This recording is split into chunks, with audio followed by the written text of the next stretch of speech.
Okay, so good afternoon. I hope you are still awake and you still have a lot of energy for this final session. It's a wrap-up session from the workshop you participated in now. And the idea is to make sure that we gather together to hear what the others have debated, and we try to distill the lessons learned. To guide us through this exercise, we have the pleasure to have tonight on stage Sławomir Tokarski from DG Grow, Director of Innovation and Advanced Manufacturing, from the Directorate General Internal Market, Industry, Entrepreneurship and SMEs from the European Commission. Please, a warm applause to welcome on stage Sławomir.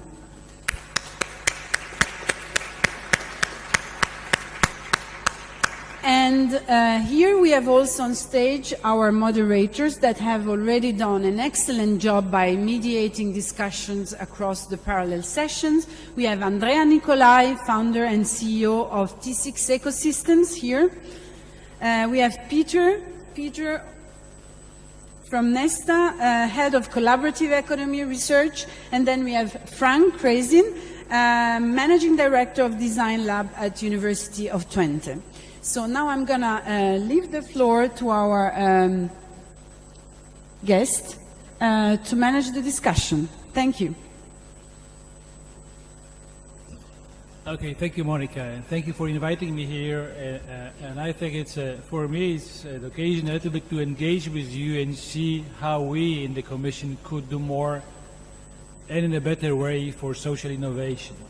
So I suggest that we go like this. Maybe I will give you a little account of what we are doing right now in the Commission on Social Innovation. Then we'll have a short presentation from the moderators that will try really to distill the key ideas from each panel that took place right now. And then maybe we will launch a couple of questions for the sort of general discussion.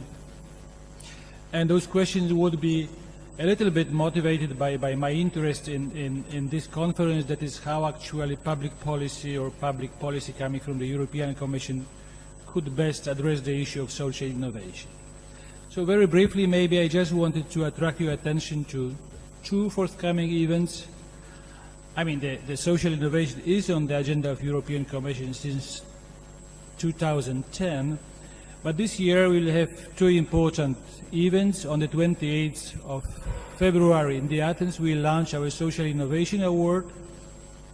The topic is, I think, very relevant to what we are discussing here today.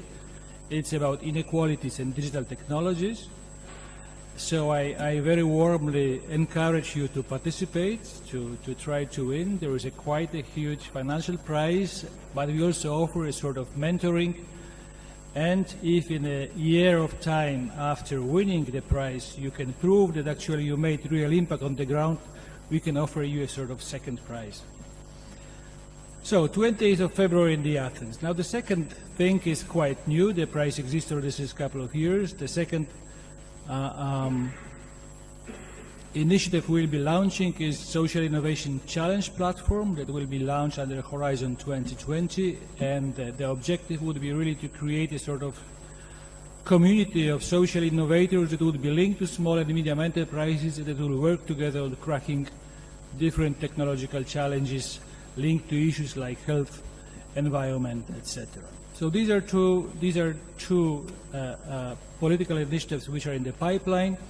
Maybe of the recent events, I would just like to draw your attention to the recent communication on Scale-Up Startup, where we work with social innovation and social economy, and where we propose a number of actions aiming at easier upscaling of social initiatives and facilitating access to finance and addressing of administrative barriers for the growth of social economy enterprises.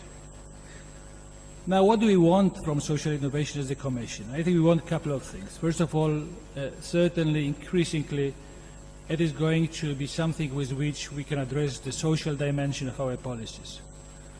I think President Juncker mentioned in this last speech to the European Parliament that this year should be the year of social dimension, and there is already a number of initiatives in the pipeline, including the social pillar. But I think that social innovation is something that has big potential big potential at addressing what we see right now as a phenomenon of unequal growth, or dual growth, if you want. And this growth is unequal in a number of senses. It's unequal in terms of labor market because it creates sort of high-skilled jobs, and the jobs that are at the bottom of the labor market with very little in between. It is uneven growth because it affects our territories, some of which grow, some of which don't, and we see that, for example, Gini coefficient that is measuring territorial disparities in this sense is increasing again. And also uneven growth in the sense that there are companies that are on the technological frontier growing quite quickly, while at the same time the majority of the other companies is lagging behind, and again there is very little in between. So social innovation is in a way a sort of approach that should allow us as a Commission to bridge these gaps. It is also an approach that should allow us to much greater extent to engage with the people and to reduce democratic deficit. And certainly the use of social innovation in this sense is also something that should help us with really tackling societal challenges, because clearly we in the Brussels, we are unable, if we take into account how complex is the reality right now, to have ideas that would allow us really to address every type of challenge that we are faced with. So social innovation is inevitable in a sense that it can allow us to come up and really reach out to the people and get the ideas not only for the people but also from the people. It is also the way of really creating the policies that are based on cooperation, that are really suited and tailored to the territories. So as long as we see that social innovation is incurred in local dimension, it is really incurred in local community, it is also the way of making policies much more efficient and much more suited to the local reality. And I think the word community is very crucial in this sense, because by creating communities, by encouraging people working together with local people, cooperating together with people, this is perhaps the best antidote against the tentative of populists to win the hearts of our citizens. As long as people do not feel really isolated, do not feel alienated, but find support in the local group, in the local community, they have much more resistance to really cope with the life and their work careers. So this is also something we should very much keep in mind, keeping proper balance in what we do in Europe between competition and cooperation. So what's ahead?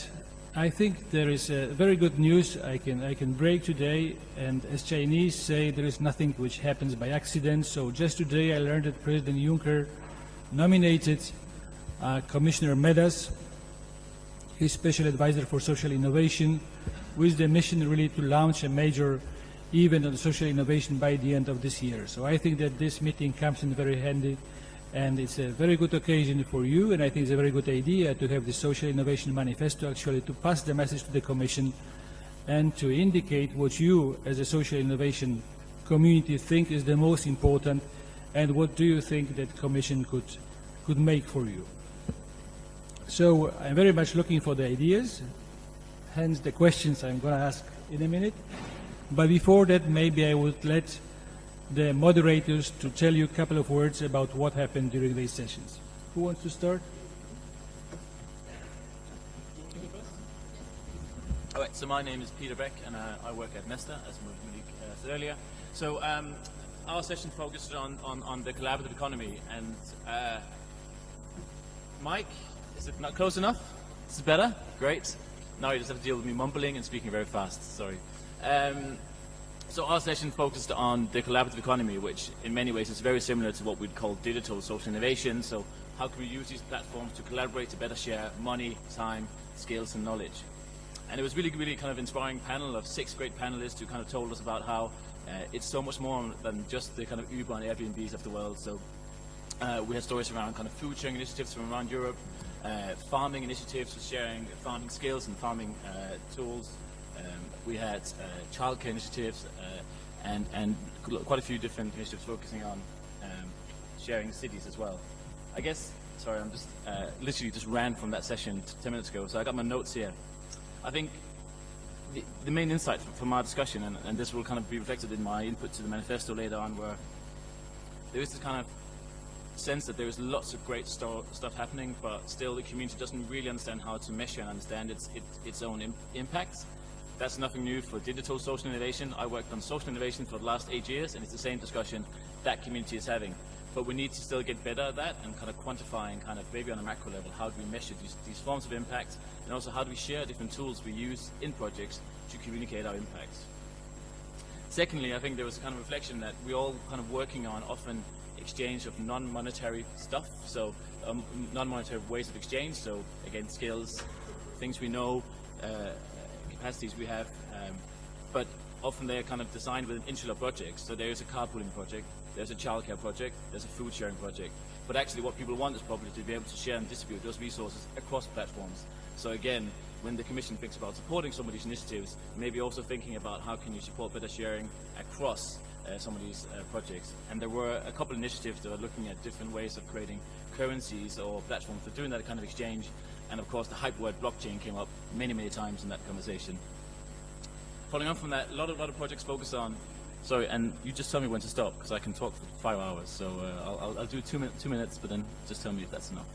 I think another kind of interesting challenge for a lot of projects was that data is kind of a core component, of course, in kind of analyzing problems and kind of sharing and understanding issues between communities. But often there is a bit of a fallacy around the quality of data out there, both in terms of the quality of data that you can get from the Commission, but also the quality of data you can get from other people, other projects. So actually, if you're doing a farming project, there isn't that much good data out there on farms and farming activities, even if they're supposed to be. And I think we need to get better at collecting data, sharing data, but also a lot of people pointed out that a lot of these projects capture data themselves, but don't share between each other.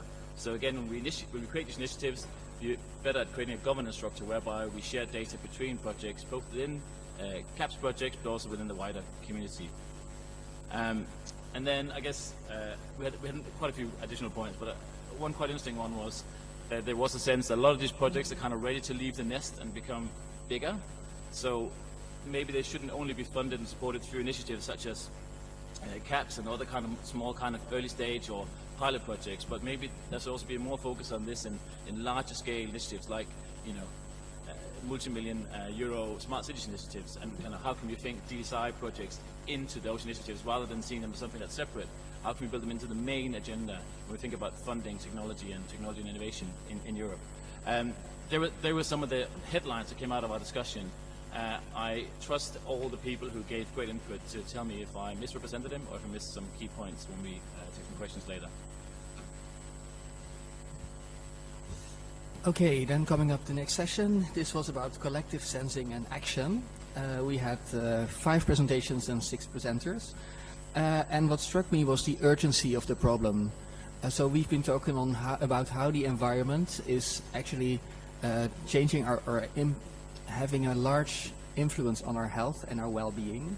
And if we don't take that into account as persons, then we miss a lot. So even in a wealthy country like the Netherlands, people live on average 13 months shorter based on air pollution alone. And people are mostly not aware of this. So the environment has a large impact. Even with every report of the World Health Organization, the impact is higher. So lower quantities of pollution lead to higher levels of health decreasement, and this is something that we should know. So people are unaware and the data is generally missing. So we think we should involve people in collecting, analyzing, interpreting data, and then take appropriate action. This means that we should connect to existing initiatives and existing instances where people gather because they care about these issues, and we should try with our technologies to empower that. So we should empower the agents of change that are already there, not build something new, but understand the field and become part of that field and engage with them too. Also, we should involve in something called citizen science, but not so much in top-down citizen science, where scientists ask citizens to participate in their research, but the other way around, in which we ask citizens what science do they want, and also involve then scientists in answering those questions. We think therefore that co-design of these efforts of measuring is key. The urgency is there, and people should be involved in setting the problems. So what do they actually want to know? The strategy, how to approach those. The measurement tools, so what do you want to measure, and how do you want to measure it, and when do you want to measure it? The collecting the data themselves, then also the insights that they gain from it, and here data literacy is of course very important, and then also in the action that they want to take. This all can only work and only fly if it builds on open source knowledge, open source data, open source technology, open source anything. The word open came across quite often, and I think it's key in any digital social innovation project, because it's the only way that people can stand on each other's shoulders and build on each other's knowledge and collectively act. Then we also have to realize that if you want to act in this sphere of environment and pollution of environment, then two things need to happen. First is behavioral change. We really have to start changing our behaviors, and this is a very complicated matter, as we know, and we need incentives, and I think the best incentives there are awareness and education. And then we need the political groundwork. So even if we have all our data and we have our insights, if we don't go to the city halls and don't complain and don't show that we actually care, nothing will change. So it's a political thing, and what we can do with our technology is maybe give an input there and change or maybe express, make our voice heard stronger, but it can never be a substitute for that political groundwork, I think. So what we need is technology itself will not solve our problems. Collective action, however, informed by data in the long term probably will, or it might. Thereby, we have to work with existing organizations, like I said, that are already in this field, and see how our digital social innovation tools can empower them to do what they want to do in a better way.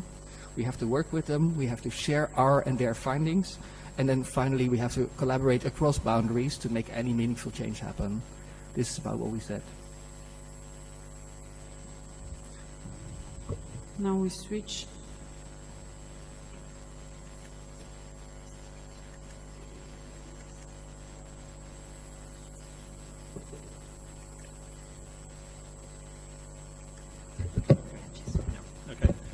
Very quick.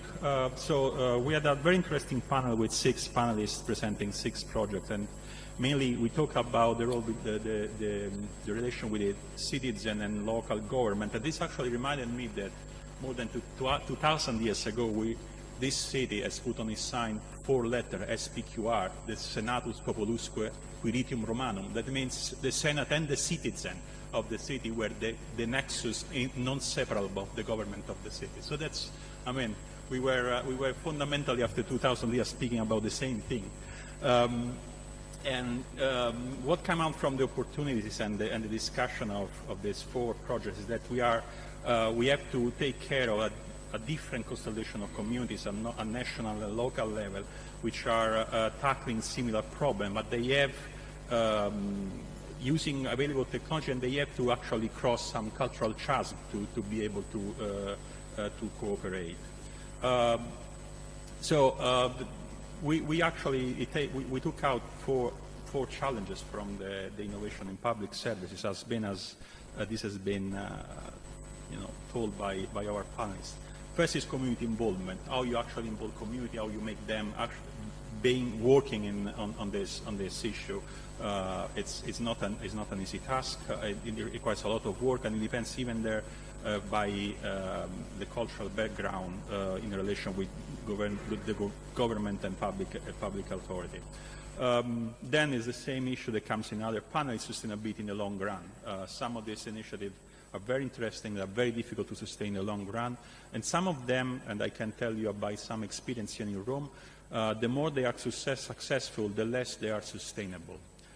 Because they grow in size, they grow in participation, they have to face structure, internal governance, and they break in parts sometimes. So there's a cultural issue even there in the management of this, grassroots initiative when they start to be successful.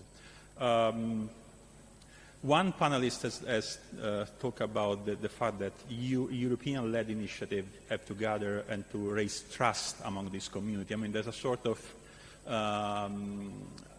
attention when you are proposing something or an initiative which is supported by UE funding versus what has been, coming from the ground in the city or on the local territory. So it's a trust-building issue that this has been to take into care. And then again, cultural diversity. You cannot transpose exercise from one country to another. You can't basically have best practices in approach for social innovation, because there's a cultural diversity that you have to take into consideration to adapt to local needs and local process. That's it. That was from our panel.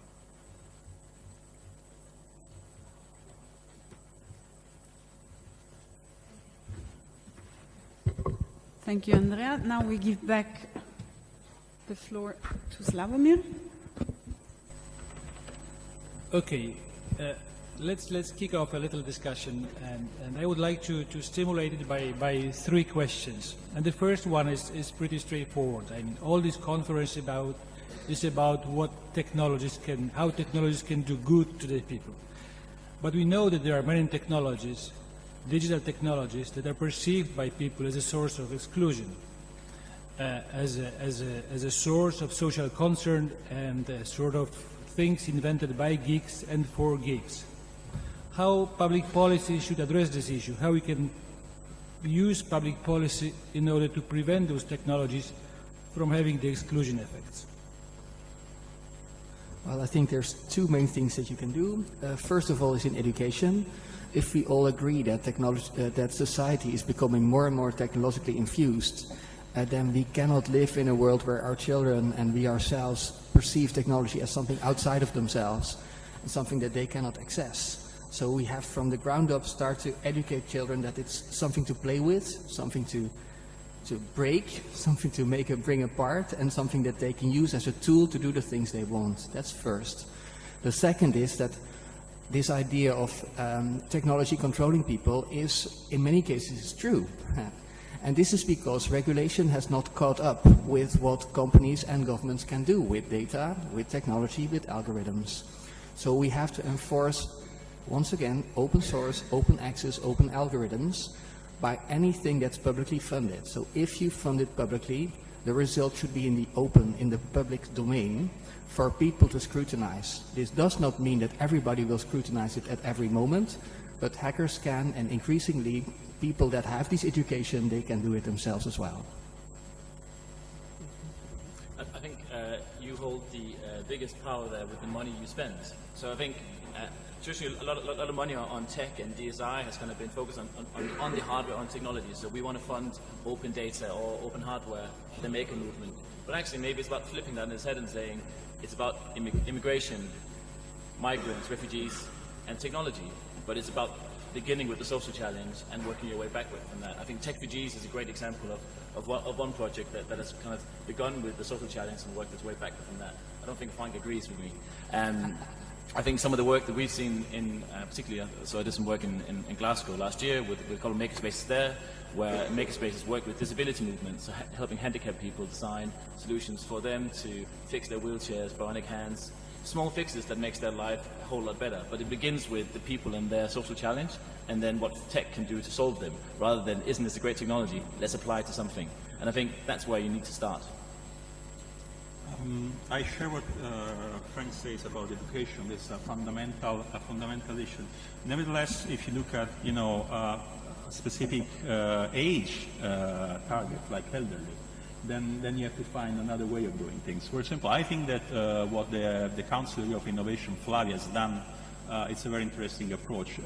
She's launched this called Roma Facile, which are the point of listening for people which are not able to use IT, where you find a young person which is wanting to give some hours of his time to them, to help them using and learning how to use technology in a different way, in a very, let's say, protected and helpful way, from a young transferring his knowledge to an elder people.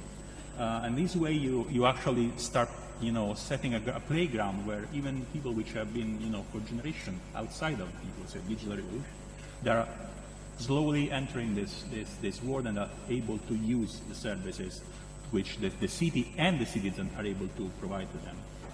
I want to, maybe I can add, because what you allude to is the existence of existing communities And I think communities that enable themselves to learn amongst each other might be very interesting here. So the Fab Labs, the GuiFiNet people, the maker spaces, whatever these spaces are, if we can support them a little bit, then they can do an awful lot of work. So, and I guess, but I actually think that we've become quite good at working with the Fab Labs and the making movement, and I think the last kind of 3 years of work on DSI and Tech for Good have kind of developed quite a lot of understanding of how we support those kind of Tech for Good DSI startups and create new organizations, help them scale, and there's quite a lot of knowledge around that. Where the big untapped potential is for me is that huge civil society we have it in Europe with traditional charities, NGOs, volunteering organizations who have no idea what we've just been talking about today. Like they couldn't open open data set, they could barely start a crowdfunding campaign. And they are the people who have connections all through society, old people, young people, people with disabilities, people on low income. And I think there's huge benefits to be, one, if we can kind of help those organizations make the most of technology as a kind of a way of driving change in new and better ways. Okay, you mentioned great projects which really often merit upscaling and replicating, and sometimes this is very difficult. And we also often speak about public administration actually enabling social innovators to act, to create, and to grow. So in those terms, if you think about this ecosystem that should be in place in order to help social innovation happen, what's most necessary? Where do you see the greatest needs? And also, in this sense, where do you see the greatest need for the public policy to act? So many wishes. I think one of the things that came up and sorry, is this better? I'm very sorry. Thank you. So I think that there's quite a lot of things. I think so. One of the things that came up in our discussion was that actually there are quite a few interesting initiatives now, for example, around kind of local broadband and Wi-Fi, developed by what we would call DSI initiatives, but they're competing in a very, very kind of uneven market with huge telcos who are offering very different terms, very different levels of investment behind them. And maybe one thing that public policy could do is try to say, well, how can we better kind of support those small organizations, kind of build a marketplace and kind of grow within kind of public procurement. I think the other thing is just thinking about more generally, and this was one of the big wishes from our workshop, and more generally, how can public procurement kind of be used to fund and invest in DSI to solve social challenges? So a lot of stuff that Francesca is now working on in Barcelona is a good example of that. You know, like this is something that helps solve the public kind of policy and public challenges. We have food waste. Well, why put it in bins if you can help communities share it? You have people driving around the city. Why don't you help them drive together?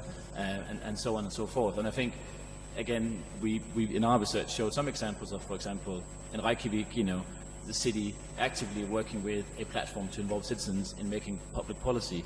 And there are many, many examples now around Europe, particularly in, I think, Paris, Amsterdam, and Reykjavik and Barcelona, of cities who kind of started to understand what it means to find these local projects and invest in them, work with them, and integrate them into how you deliver a public service. You know, there's still a long way to go, and also I wish that it was just more than the big cities around Europe and the usual kind of digital kind of pioneers. But I think we are kind of starting to get into a space where we can pay and invest in it through public procurement and commissioning.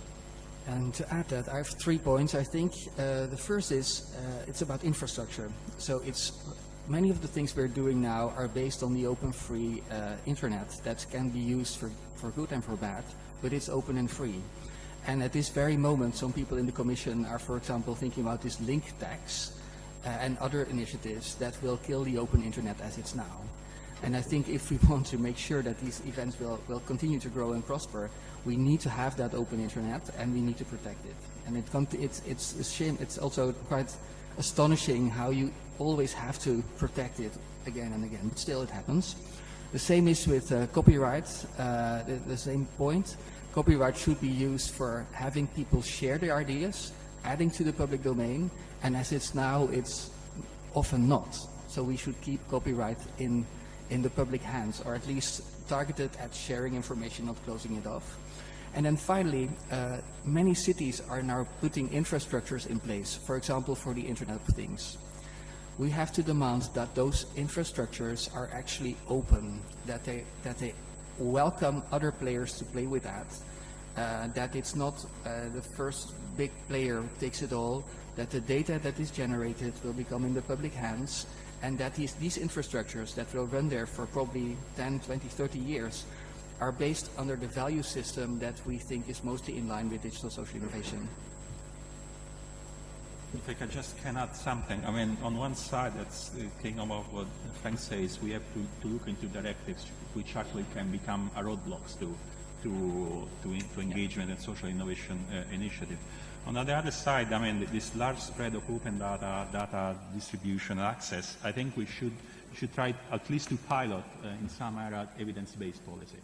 That's the point in which we can gather data, we can analyze it, and piloting policy intervention which are based on evidence, not just on assumption. And within this, I think it's important to keep into consideration cultural diversity at the European level. I mean, what works in Sweden doesn't work in Portugal, in Italy. And in this sense, should be you need to build a level play field where this kind of difference needs to take into consideration because, for example, we have different relations with public authorities and public government between North and South of Europe. Maybe a final point, sorry, but it's also, we have to give it time. Huh? So sometimes we think like, now you have your digital social innovation and these projects within 2 or 3 years have to show how things can be done differently. While at the same time we have huge investments that have been going on for the past 30, 40 years. Just this example is Fireware. We have put 250 million euros in Fireware to a system that then we have to have another 100 million to have people use it. And then we demand from these small projects that are collective awareness projects, show us how you will work within 2 years and you have 1.5 million. This is not the case. We need much more investment, we need much more time, and we need just to see what happens in the long run. And if we give it time, it will work out. Probably you might change the way in which you fund, which is for not just for roadmap, but for goals and results. I mean, you can fix a social, results to reach, and then on this, leave organization open to choose the solution they want, the way to reach this goal, whether it's like a prize, basically. I just want to say, we spent the last year or so talking to a lot of, so I don't know how many of you know this, but 3 years ago, together with Francesca and Frank, we did a study on digital social innovation. We looked at a lot of case studies of kind of early stage digital social innovation in that project. See, I'm not good at this. And then we've just gone back to all those projects to try and understand like what makes you scale, what makes you grow. And this is what some of those we think are some of the best projects. And there's an interesting thing where I think they operate in an environment where everybody's expecting them to have a business model that makes them sustainable, right? So the ones that have really succeeded are the ones where there's a revenue model, open corporates, Fairphone, and so on. All the ones that have kind of managed to sway and convince public sector kind of procurement, but there aren't really any who've kind of come into that space of kind of charities and grant giving and kind of, you are just a great organization for mobilizing lots of volunteers and addressing a social challenge. We're going to give you a grant to do that, which is what we do with charities all over the UK or all over Europe. And I think there is kind of a missing bit there, understanding the pure social value that some of these organizations generate, that you can't really quantify in a kind of, you're a great startup with growth potential, or you are a public service provider. And again, trying to understand those organizations and their needs would probably also be quite interesting. I can't slow down, Antonella. Okay, last question, because we are unfortunately running behind the schedule, which is this. I mean, one of the most interesting cases is certainly blockchain technology. And we in the Commission, our colleagues from JRC, Joint Research Center, who are running so-called EU Policy Lab, right now are looking at the potential of this technology in a sort of forward-looking policy approach, meaning that, before really the disruptive effect of the technology is realized on the ground, we should have a certain idea about what can happen and how this technology can be used.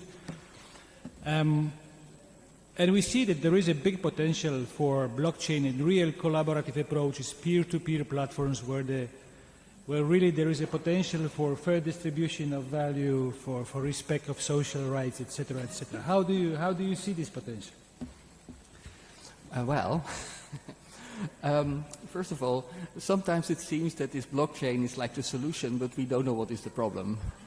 Everybody at blockchain is, I don't know, who of you has personal experience with the blockchain? That is 3-4 people in a room of about 100, so please talk to those, because before we really talk, we have to get our hands in the clay and have to know what we're talking about. Then again, some of the problems you're alluding to, they're quite real, but we have to keep in mind that blockchain is a system for producing trust where you trust no one. Huh? This is kind of interesting. So I think we have to understand it more. It might be interesting, we have some problems, but the connections at this point in time are quite fake. I agree with everything Fang said. No, don't. No, but it's the first time, I think. No, so, you know, the blockchain is incredibly fascinating and there's lots of great future potential. I just think there is lots of stuff that's easier to do that we haven't milked for its potential yet, and I'd probably rather we spend some of our money and our focus doing that first before we move into blockchain. The fact that we're sitting here at the DSI event in Rome and you got 5 people to show that, 4, is a good indication of how complicated it is. I've gone to probably the first 50 talks on blockchain, and I've been to two of them I understood. The rest 48 were either consultants who didn't know what they were talking about, or people who knew what they were talking about but couldn't communicate it to me. And I think that it's still such an abstract thing. And following on from that, kind of my pet's issue with the blockchain is it requires a huge amount of processing power. It's a massive demanded environment. And I think we shouldn't forget that, you know, if we want to put everything in the blockchain, we need to create a lot more energy. And in a world where Trump is going to bump up oil prices and the climate is going down the drain, that's probably not what we want to do right now. So I think there's also just that thing to consider. Having said that, it is really fascinating. I welcome more experiments. I agree with everything you just said.